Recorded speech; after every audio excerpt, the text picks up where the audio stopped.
ہے جس کا ذکر ذہن کو اجالا اور روح کو پاکیزگی بخشتا ہے، جس کی عنایت میرے شریک حال رہتی ہے، جس کا کرم مجھے زندگی کے بوجھ تلے جھکنے نہیں دیتا، جس کا سایہ مجھے کھڑی دھوپ میں بھی سکون عطا کرتا ہے، اور جب کبھی میں ٹھوکر کھا کر گر پڑوں تو وہی ہے جس کا دامن بنا مجھے سمیٹ دیتا ہے۔ سب کو السلام علیکم ورحمۃ اللہ وبرکاتہ۔ وعلیکم السلام ورحمۃ اللہ وبرکاتہ۔ افضل البشر بعد الانبیاء، جلیل القدر صحابی، خلیفہ اول یار غار، حضرت ابوبکر صدیق رضی اللہ عنہ مسلمانوں کے پہلے خلیفہ تھے۔ آپ نبی پاک صلی اللہ علیہ وسلم کے سب سے پیارے ساتھی تھے۔ آپ کا نام عبداللہ ہے اور ابوبکر سے جو آپ مشہور ہیں تو یہ آپ کی کنیت ہے۔ آپ کے والد کا نام عثمان ہے اور ان کی کنیت ابو قحافہ ہے۔ آپ کی والدہ کا نام سلمہ ہے اور ان کی کنیت ام الخیر ہے۔ آپ کا سلسلہ نسب 7ویں پشت میں نبی پاک سے جا کر ملتا ہے۔ آپ واقعی کے 2.5 سال بعد مکہ مکرمہ میں پیدا ہوئے۔ آپ نے ہمیشہ سادگی کی زندگی بسر کی، اپنا مال دل کھول کر اللہ کی راہ میں خرچ کرتے تھے، اور آپ کی پیاری بیٹی سیدہ عائشہ صدیقہ رضی اللہ عنہا نبی پاک صلی اللہ علیہ وسلم کی زوجہ تھی۔ حضرت ابوبکر صدیق رضی اللہ عنہ ایک سچے انسان تھے اور انہوں نے ہمیشہ ہر موقع پر گواہی دی اور تصدیق کی کہ نبی پاک صلی اللہ علیہ وسلم اللہ کے سچے بندے اور رسول ہیں، اسی لیے آپ کو صدیق کا لقب ملا۔ وہ پہلا مددگار، وہ پہلا صحابی، نبی نے جسے ہر قدم پہ دعا دی۔ وہ افضل البشر بعد الانبیاء ہے، وہ جانے صداقت، وہ جانے وفا ہے۔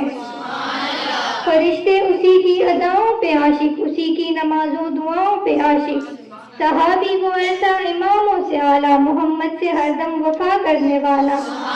وہ صدیق اکبر کے جس کا لقب ہے، وہ پہلا خلیفہ، وہ پہلا عرب ہے۔ حضرت ابوبکر صدیق رضی اللہ عنہ کا مرتبہ صحابہ کرام میں بہت بلند ہے، کیونکہ آپ ہجرت مدینہ کے وقت نبی پاک صلی اللہ علیہ وسلم کے ساتھ رہے، اس لیے آپ کو یار غار بھی کہا جاتا ہے۔ بہت سے صحابہ کرام اور تابعین فرماتے ہیں کہ جنہوں نے سب سے پہلے اسلام قبول کیا وہ حضرت ابوبکر صدیق رضی اللہ عنہ ہیں۔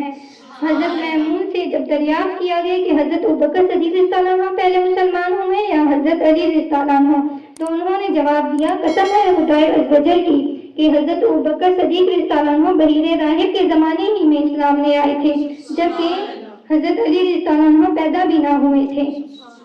محمد بن اسحاق فرماتے ہیں کہ نبی پاک صلی اللہ علیہ وسلم نے فرمایا، میں نے جس کو بھی اسلام کی دعوت دی تو اسے تردد ہوا سوائے حضرت ابوبکر صدیق رضی اللہ عنہ کے۔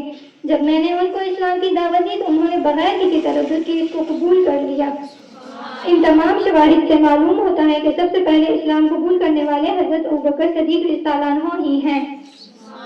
حضرت عائشہ رضی اللہ عنہ بیان کرتی ہیں کہ میرے والد حضرت ابوبکر صدیق رضی اللہ عنہ کی ولادت کی ابتدا یوں ہوئی کہ آپ نے 7 جمادی الثانی پیر کے روز غسل فرمایا۔ اس روز بہت سردی تھی جس کی وجہ سے آپ کو بخار ہو گیا، اور 15 روز آپ اسی بیماری میں رہے، اور اس دوران نماز کے لیے باہر تشریف نہیں لے جاتے تھے، اور آخر کار بظاہر اسی بخار کی وجہ سے 63 برس کی عمر میں 2 سال 2 ماہ امور خلافت سر انجام دینے کے بعد 22 جمادی الثانی 13 ہجری میں آپ کی وفات ہوئی اور نبی پاک صلی اللہ علیہ وسلم کے مبارک پہلو میں مدفون ہوئے۔ دنیا صداقت میں تیرا نام رہے گا، صدیق تیرے نام سے اسلام رہے گا، اور بے لوث محبت کا صلہ خوب ملا ہے، بے لوث محبت کا صلہ خوب ملا ہے، تا حشر محمد کے سنگ آرام رہے گا۔